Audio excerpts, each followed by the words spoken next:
में हमारा पंजीयन हो जाता है। भक्ति मार्ग में गुरु महाराज करवा देते हैं। जैसे माता पिता बच्चे का स्कूल में दाखिला करवाते हैं, ऐसे ही गुरु मंत्र लेने से गुरु महाराज भगवान भक्ति का पाठ्यक्रम बताते हैं।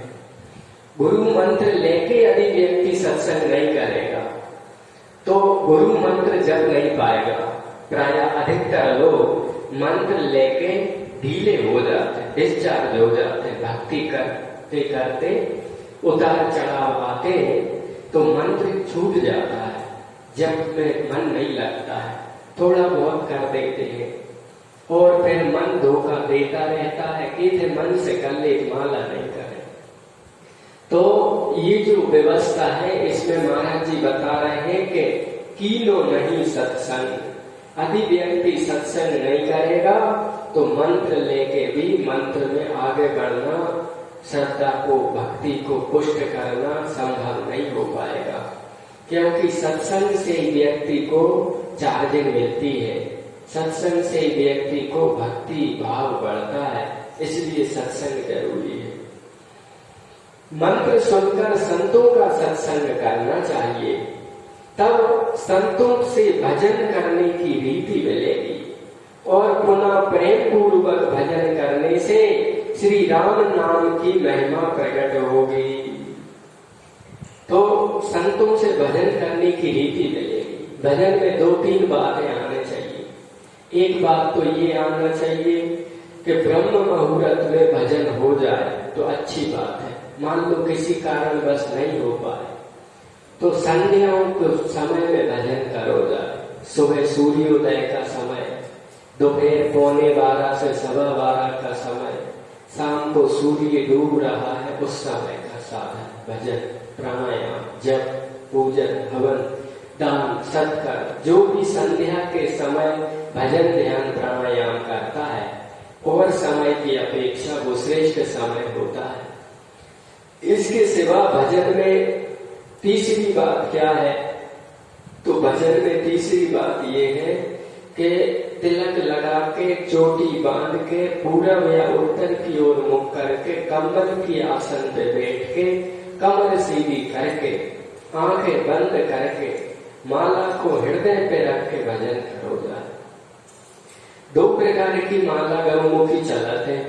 एक तो वो गले में डालत है हरे कृष्णा वाली, जैसे आप जी लिए हैं, और एक होती है वो उसमें उंगली निकल जाती, यहाँ तक आ जाती है।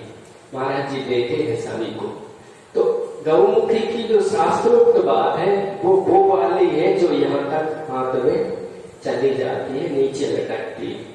वो मुखी वो गले में रस्सी सी डाल के जो पहनत, उसकी अपेक्षा वो वाली ज्यादा महत्वपूर्ण बताई है संतों ने, क्योंकि वो गाय के मुख के आकार की गौमुखी है। जैसा शास्त्रों में वर्णन है वो वैसी साइज की है। और ये जो गले में रस्सी डाल के जपत रहे हैं ये भी दूसरे नंबर की है, बुरी नहीं है, पर उसका महत्व ग्रंथों में आया है कि गौमुखी जो आकार विधान विचार है वो उसमें पूरा हो जाता है। ये भी यात्रा करने, कहीं जाने आने, उसको गले में डाल के जपना अच्छी बात तो है। तो गौमुखी में आंखें बंद करना, हृदय पे रखना, कमर सीधी रखना, कंबल की आसन बिछाना, पूरब उत्तर में मुंह करना, ये बहुत जरूरी है। जो लोग आंखें खुली करके माला करत है, गुरु मंत्र करत है, वे कभी अंदर की यात्रा कर नहीं पाते, क्योंकि मन जो है वो आंखों के सामने रहता है और आंखें जहां खुली वो मन वहां चंचल हुआ, उसे कोई रोक नहीं सकता। और आंखें जिसने बंद कर ली भजन ध्यान में, वो व्यक्ति बहुत अच्छी साधना में ऊंचाई पा सकता है। अनुभव करके देखो, आंखें बंद होंगी तो भजन में मन लगेगा, और आंख बंद नहीं रखी तो वृत्ति बाहर मुखी बनी रहेगी। कमर सीधी करना बहुत जरूरी है, क्योंकि जब हम मंत्र जप करते हैं तो हमारी जो चेतना मूलाधार स्वाधिष्ठान मणिपुर में है, वो चेतना मंत्र की शक्ति से आज्ञा चक्र की ओर आती है और कमर यूं करके बैठ गए, टेढ़ी झुके, तो जैसे गेट लगने पे गाड़ी वाहन नहीं निकल पाता, वैसे जो चेतना एनर्जी ऊपर उठ के आना चाहिए, कमर झुकी होने से वो चेतना ऊर्ध्वगामी नहीं बन पाएगी। अच्छा, कमल पे बैठ के भजन नहीं करेंगे तो मंत्र की जो ऊर्जा एनर्जी शक्ति है वो फलीभूत होकर शरीर में काम नहीं आएगी, अपितु एनर्जी धरती में चली जाएगी। जो ज्यादा मंत्र जपत है उन लोगों को नंगे पैर धरती पे घूमना नहीं चाहिए, मंत्र के ज्यादा साधना जप करने वाले। क्यों? जैसे जनरेटर चलत है तो अग्नि विद्युत बनाता है, ऐसे जब मंत्र का जप रगड़ चलत रहे थे जीव में तो उसमें एक एनर्जी बनती है और वो एनर्जी शरीर में रोगों को, दोषों को नाश करती है, प्राण चेतना को ऊपर उठाती है। और यदि वो अपन भूमि पर नंगे पैर चलते हैं तो वो धरती में वो एनर्जी अर्थिंग में से चली जाती है। तो हाथ मोजा पहनना, खड़ाऊं पहनना और कमल की आसन पर रहना, ये एनर्जी को, शरीर को स्वस्थ रखने और प्राणों को ऊपर उठाने में सहायक। इसलिए हमारे साधु संत खड़ाऊं पहन के चलते, जहाँ चप्पल ना जाए वह खड़ाऊं चलेगा। इसमें एक कारण ये भी है। तो मंत्र महाराज जी कह रहे संतों से भजन करने की रीति मिलेगी, और रीति यही है जो 4-5 बातें आई है। मंत्र का अर्थ चिंतन करना चाहिए। मंत्र का अर्थ क्या है? रमन्ते यस योगी नो, योगी जिसमें रमण करते हैं और जो सब में रम रहा है वो राम जी है। और शिव क्या है? कल्याण स्वरूप का नाम शिव है। कृष्ण क्या है? कर्षति आकर्षति इति कृष्णा, जो सबके तन मन को कर्षित आकर्षित कर रहे हैं वो श्री कृष्ण है। ओम क्या है? ओम माने जो जड़ चेतन में, चर अचर में, सब में व्याप्त रहा है वो ओम है। तो मंत्र में जो शब्द है उनका अर्थ चिंतन भी, मंत्र के देवता का चिंतन भी यदि करते रहे तो मंत्र शक्ति में बहुत फायदा होता है, भजन में उन्नति होती है। तो महाराज जी कह रहे हैं मंत्र सुनकर संतों का सत्संग करना चाहिए।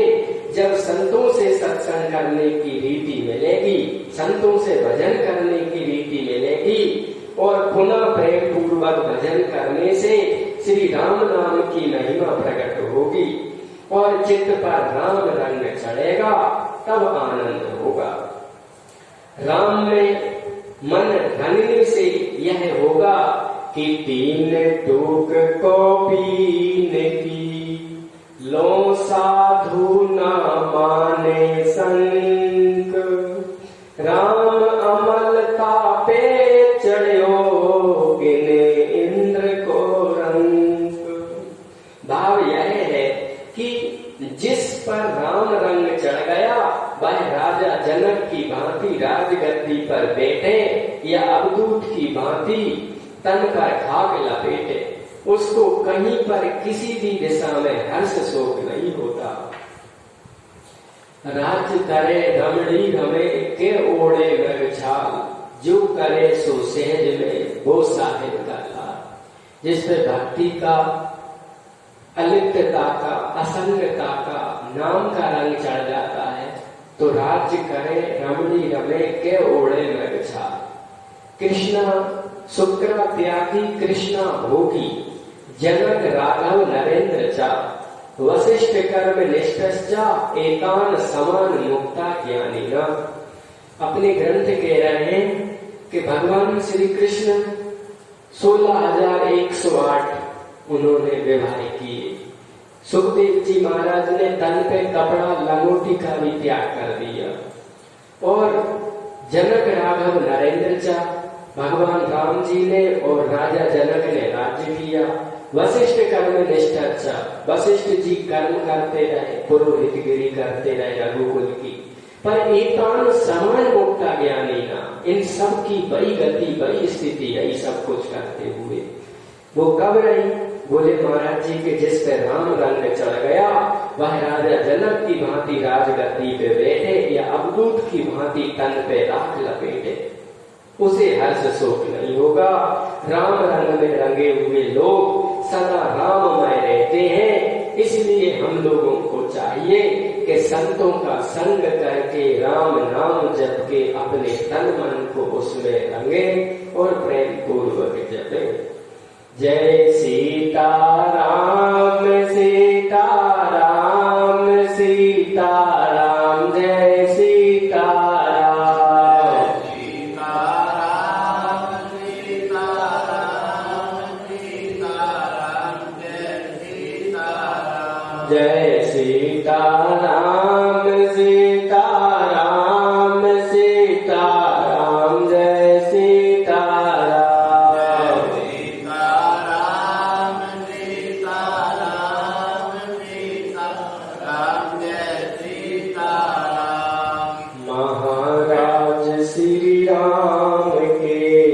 सन्मुख शरण प्रपत्ति, सुख समूह के लोग कहूँ पर लोग कहूँ के गति।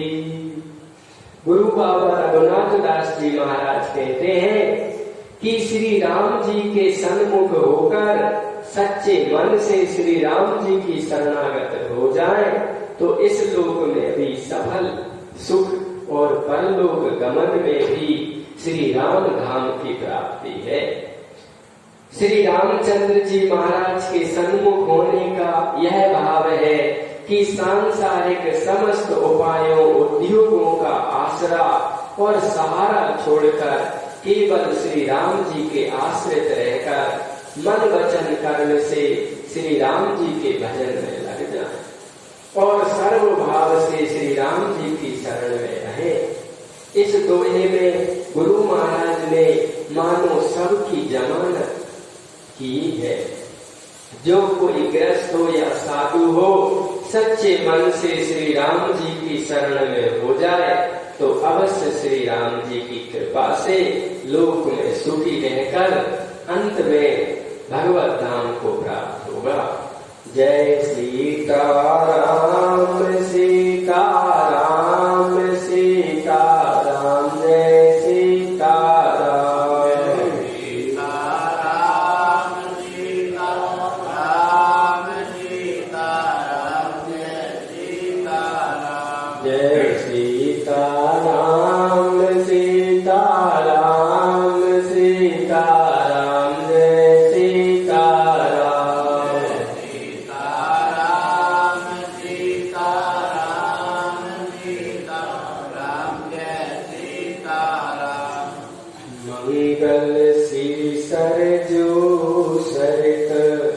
मंगल विपिन विनोद, मंगल सीता राम जो जो मोदौ को मोद। श्री गुरु महाराज ने मंगल भावना से यह अंतिम दोहा कहा। श्री सरजू माता सरित रूप से मंगलमयी धारा बह रही है जिससे सब जीवों का कल्याण और मंगल हो रहा है। श्री अयोध्यापुरी में प्रमोद वन मंगल रूप है।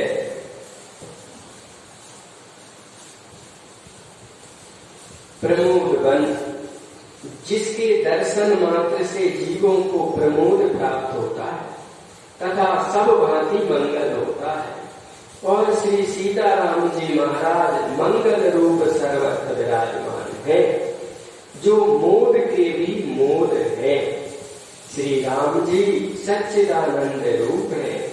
वेदों में ऐसा वर्णन है कि आनंद में आनंद पना श्री राम जी के ही आनंद के लेस से है। वही बात श्री गुरु महाराज ने लिखा है कि श्री राम जी मोद के भी मोद है। नाम और नामी में भेद नहीं है। जैसे श्री सीताराम जी परम मंगल रूप है वैसे ही श्री सीताराम जी का नाम भी परम मंगल रूप है। चारों वेद 6 शास्त्र, 18 पुराण और नाना प्रकार ग्रंथों में महात्मा गण निज निज मति अनुरूप वर्णन किए हैं, तथापि अंत में नेति नेति ही लिखा है। सो समस्त व्याख्यानों का संदेश रा और मा इन 2 अक्षरों में है।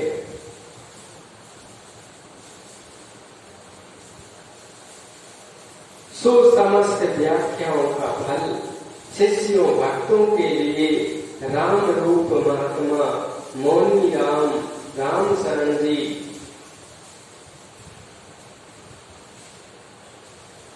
ने भी मानो हनुमान स्वरूप श्री अयोध्या जी में निवास पंडित हनुमत प्रसाद जी त्रिपाठी व्याकरणाचार्य द्वारा यही संदेश दिया कि बहुत विस्तार कहाँ तक किया जाए, सबका सारांश तो 2 अक्षरों में ही है। अस्तु गुरु बाबा रघुनाथ दास जी महाराज जो कुछ पद और दोहे उनसे प्राप्त हुए, उनकी व्याख्या राम नाम पर समाप्त की जाती है। सज्जन संत पाठकगण समस्त व्याख्या और संपूर्ण ग्रंथ का सारांश राम नाम ही समझे और युगल गुरुवरों के सद्वाक्यों के प्रभाव से सदा सदा राम नाम में ही रमे रहे। युग युग अंत काल तक मुख से, तन से, मन से, वचन से, रोम रोम से उच्चारण होता रहे, राम राम राम पुनः पुनः, बस यही ध्वनि उठती रहे। यही ब्रह्मांडों की, यही विष्णु ग्रंथि, शिव ग्रंथि, राम ग्रंथि, सबका सारा श्री राम है। अवध अनंत कोटि ब्रह्मांड से भी राम नाम की ध्वनि अनावरत चल रही है। हम सब भी बोले जय सीताराम सीताराम सीताराम, जय सीताराम जय सीताराम सीताराम सीताराम, जय सीताराम जय सीताराम सीताराम सीताराम, जय सीताराम जय सीताराम सीताराम सीताराम, जय सीताराम। अवधपुरी श्री सरयू तट राम घाट अभिराम, श्री राम ध्वनि मय नमो गुरुवर मौनी राम।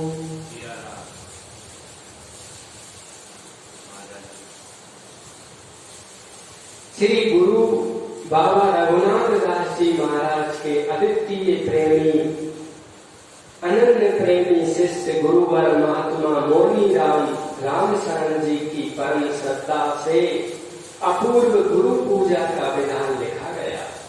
श्री सीताराम नाम सहस्त्र मंत्र राज सहस्त्र सहज में नित्य आवृत्ति करने के लिए अंकित किए गए। गुरु बाबा रघुनाथ दास जी महाराज के रचे पद दोहों की व्याख्या की गई, जो कि राम भक्तों के लिए परम आनंददायक है। सब संतों के परम प्रिय गुरु महिमा लिखी जाती है।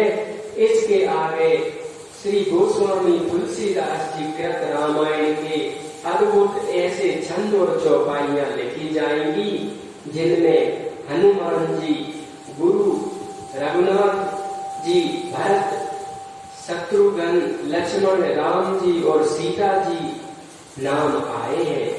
मानो समुद्र से निकलकर एक एक प्रकार के रत्नों की ढेरी लगा दी गई है। बड़े ही प्रेम आनंद की बात है। यदि गुरु नाम की चौपाइयां पढ़े तो गुरु के संबंध में संपूर्ण आवश्यक बातें मालूम हो जाती हैं। माता सीता की चौपाइयां पढ़ने से यह साक्षात अनुभव हो जाता है कि राम सीता एक ही अद्वैत अभिन्न है। यदि राम नाम की चौपाइयां पढ़ लें तो प्रत्येक चौपाई में राम नाम निकलता चला आता है। इसमें महा आनंद मिलता है। धन्य है गुरु राम रघुनाथ और महात्मा मोनी राम राम शरण जी, जिनके प्रसाद से सब सज्जन संत सदा आनंद लूटेंगे।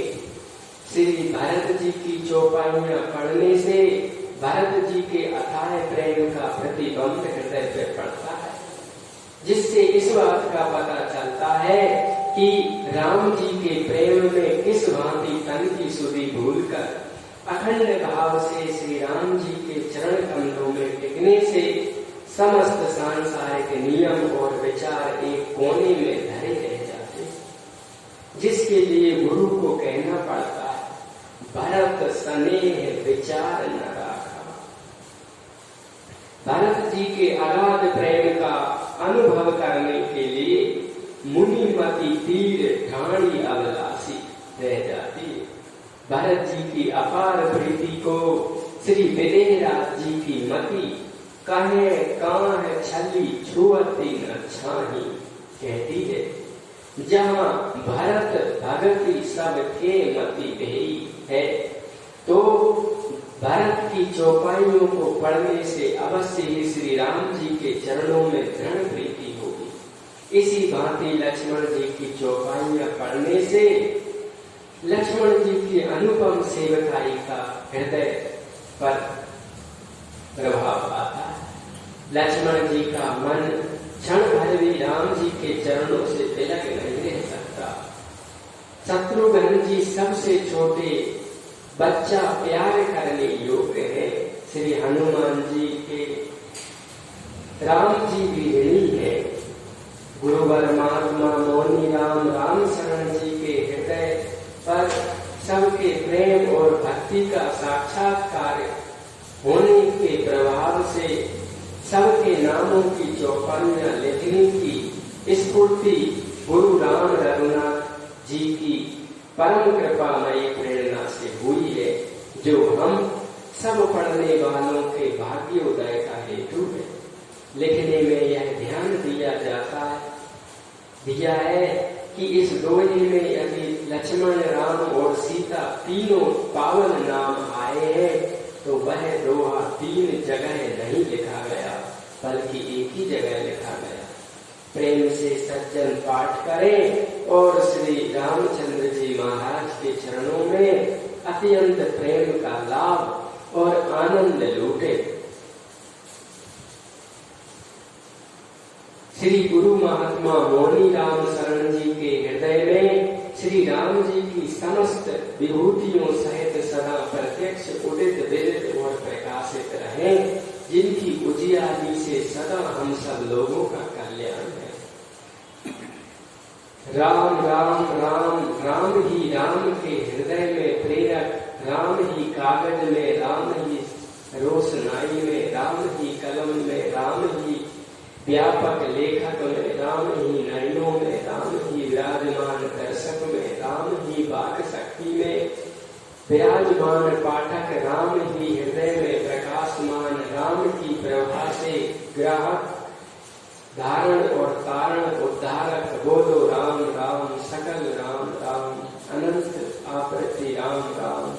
श्री राम जी की जय, सीता माता की जय, भरत जी की जय, शत्रुघ्न जी की जय, लक्ष्मण जी की जय, श्री हनुमान जी की जय, संत शिरोमणि गुरु बाबा रघुनाथ दास जी महाराज की जय, गुरुवर महात्मा मौनी राम राम शरण जी महाराज।